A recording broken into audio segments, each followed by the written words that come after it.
जिस देश के बड़े बड़े शिक्षण संस्थानों में ये नारे लगते हों कि सवर्णों भारत छोड़ो और उनकी दीवारों पर लिखा जाता हो कि ब्राह्मण बनिया भारत छोड़ो, ऐसे शिक्षण संस्थानों में इक्वलिटी के नाम पे यूजीसी जैसा नया काला कानून लाने का काम भारत सरकार कर रही है, जिसका असर सीधे सीधे सवर्ण छात्रों को हाशिए पे रखने का काम कर रही है।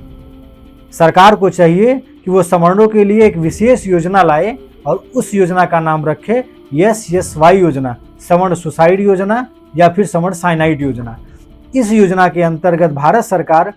हर सवर्णों के घर पर साइनाइड वितरित करनी चाहिए, जिससे कि सवर्ण साइनाइड खाकर खुद मर जाएं और सरकार के ऊपर बोझ ना बने। चाहे मध्य प्रदेश में ओबीसी आरक्षण का मामला हो या फिर उत्तर प्रदेश में सामान्य वर्ग के यूपीपी कांस्टेबल में आयु सीमा का मामला हो,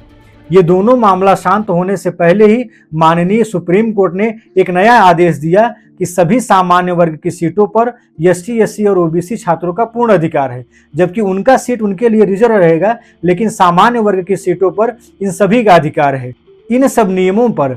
सवर्ण अपनी कुछ प्रतिक्रिया देते कि उसके पहले सरकार ने फिर एक नया कानून लाया,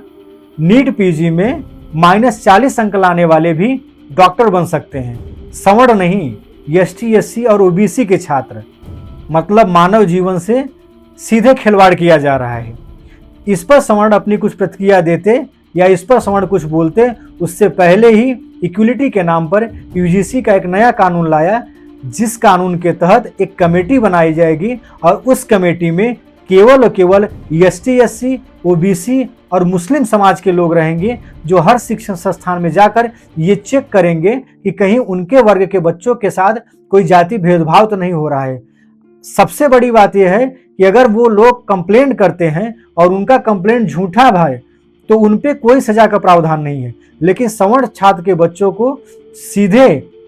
हो सकता है जेल भी हो जाए और उनका डिसीजन, उनके जिंदगी का डिसीजन वो संस्थान लेगा या तो फिर सरकार लेगी। कैसी समानता, कैसा संविधान। सवर्णों अगर आज चुप रहे तो आज तुम्हारा मौन कल तुम्हारी मौत का कारण पड़ेगा। ये बीजेपी सरकार की जो नीति है, इसमें सबका विकास और सवर्णों का विनाश यही देखने को मिल रहा है।